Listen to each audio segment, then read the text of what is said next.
नमस्कार, Avon news में आपका स्वागत है। मैं हूं आपके साथ चेतना चौधरी। चलिए रुक करते बड़ी खबरों की ओर। बाबा भीमराव अंबेडकर की 127वीं जयंती पर संसद भवन में देश के प्रधानमंत्री नरेंद्र मोदी, राष्ट्रपति रामनाथ कोविंद, उपराष्ट्रपति वेंकैया नायडू समेत बीजेपी के वरिष्ठ नेताओं ने उनकी प्रतिमा को श्रद्धांजलि अर्पित की। इसके अलावा कांग्रेस अध्यक्ष राहुल गांधी ने भी बाबा भीमराव अंबेडकर को श्रद्धांजलि अर्पित की। छत्तीसगढ़ के बीजापुर में आयुष्मान भारत योजना की शुरुआत के मौके पर प्रधानमंत्री नरेंद्र मोदी ने एक आदिवासी महिला को एक जोड़ी चप्पल दी। सभा में उपस्थित लोगों को संबोधित करते हुए कहा कि 14 अप्रैल का दिन देश के 125 करोड़ लोगों के लिए बहुत महत्वपूर्ण है। आज भारत रत्न बाबा साहब भीमराव अंबेडकर की जन्म जयंती है। आज के दिन आप सभी के बीच आकर आशीर्वाद लेने का अवसर मिलना मेरे लिए बहुत ही सौभाग्य की बात है। साथ ही कहा कि बाबा साहब की वजह से ही एक गरीब मां का बेटा देश का प्रधानमंत्री बन पाया। गुजरात के अहमदाबाद में अंबेडकर जयंती के मौके पर बाबा साहेब की प्रतिमा पर माल्यार्पण करने पहुंचे बीजेपी नेताओं को विरोध का सामना करना पड़ा। यहां बीजेपी सांसद किरीट सोलंकी अंबेडकर की प्रतिमा पर माल्यार्पण के लिए पहुंचे। इस दौरान लोगों ने विरोध करना शुरू कर दिया। बताया जा रहा है कि ये लोग जिग्नेश मेवाणी के समर्थक थे। अंबेडकर जयंती के अवसर पर दलित महासभा ने मुख्यमंत्री योगी आदित्यनाथ को दलित मित्र सम्मान से नवाजा। राजधानी लखनऊ स्थित अंबेडकर महासभा परिसर में डॉक्टर अंबेडकर जयंती का आयोजन किया गया। कार्यक्रम में राज्यपाल राम नाईक ने भी शिरकत की। इस दौरान सीएम योगी ने बाबा साहेब अंबेडकर के संघर्ष और परिश्रम को याद किया। वहीं भारत बंद के दौरान हुई हिंसा पर कहा कि प्रदर्शन के दौरान हुई आगजनी और हिंसा में किसी भी दोषी को छोड़ा नहीं जाएगा। कर्नाटक विधानसभा चुनाव को लेकर कांग्रेस पार्टी ने अपने उम्मीदवारों के नाम पर आखिरी मुहर लगा दी है। बता दें कि कांग्रेस अध्यक्ष राहुल गांधी ने अपनी अध्यक्षता में हुई केंद्रीय चुनाव समिति की बैठक में करीब 200 सीटों पर प्रत्याशियों का नाम फाइनल कर लिया है, जबकि मौजूदा 8 विधायकों के टिकट भी काटे गए हैं। बाबा साहेब भीमराव अंबेडकर की आज 127वीं जयंती मनाई गई। इस मौके पर देश भर में तमाम कार्यक्रम आयोजित किए गए। इस मौके पर तमाम दलों के नेताओं ने ट्वीट कर बाबा साहेब को याद किया। अंबेडकर जयंती के अवसर पर बसपा सुप्रीमो मायावती ने बीजेपी और पीएम नरेंद्र मोदी पर निशाना साधते हुए कहा कि बीजेपी ने SC/ST एक्ट को कमजोर किया है। मायावती ने कहा कि वो मोदी सरकार को बताना चाहती है कि बाबा साहेब से जुड़ी जगहों को स्मारक बनाने और उनके नाम पर योजनाएं शुरू करने से दलितों का उत्थान नहीं होगा। दिल्ली की केजरीवाल सरकार ने पिछले 3 सालों में चाय पानी पर 1,03,04,162 रुपए खर्च कर डाले।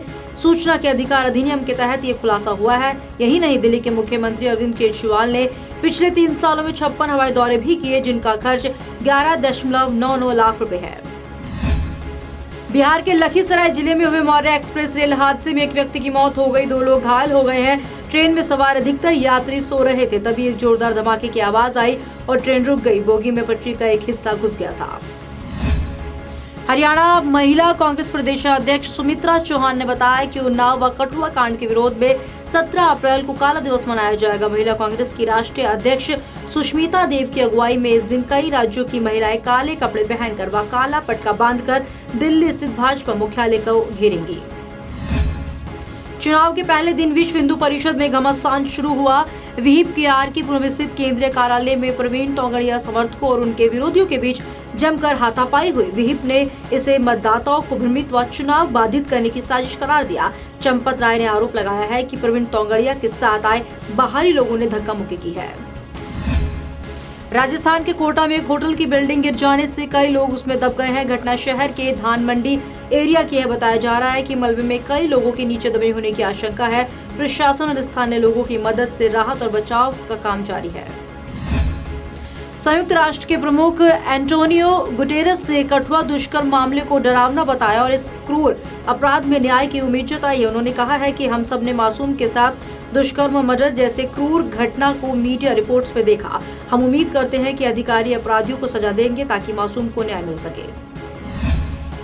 दिल्ली IIT के छात्र नारू गोपाल मालो ने अपने मामा और मौसेरे भाई के यौन शोषण से परेशान होकर अपने हॉस्टल के कमरे में पंखे से फांसी लगाकर खुदकुशी कर ली। खुदकुशी से पहले उसने एक सुसाइड नोट भी लिखा है, जिसमें उसने लिखा है कि जब वे 11 साल का था तब से उसका मामा और मौसी का लड़का उसके साथ यौनाचार करते थे। पुलिस ने शव को पोस्टमार्टम के लिए भेज दिया है। विनेश फोगाट ने कुश्ती में गोल्ड मेडल जीता। महिला फ्री स्टाइल 50 किलोग्राम वर्ग में उन्होंने कनाडा की जेसिका मैकडोनाल्ड को 13-3 से धूल चटाई। इसके साथ ही उन्होंने भारत को 23वां गोल्ड मेडल दिलाया। कुश्ती में ये कुल 5वां गोल्ड मेडल है। बॉलीवुड एक्टर राजपाल यादव और उनकी पत्नी को दिल्ली की कड़कड़डुमा कोर्ट ने दोषी करार दिया। कोर्ट ने राजपाल यादव और उनकी कंपनी और पत्नी को 5 करोड़ का लोन न चुकाने के आरोप में दोषी करार दिया है। अब इस केस की सुनवाई 23 अप्रैल को होगी, जिसके बाद दोनों की सजा निश्चित की जाएगी। मेरे साथ बड़ी खबर में फिलहाल इतना ही। देश दुनिया की ताजा तरीन खबरें देखने के लिए आप देखते रहिए A1 न्यूज़। नमस्कार।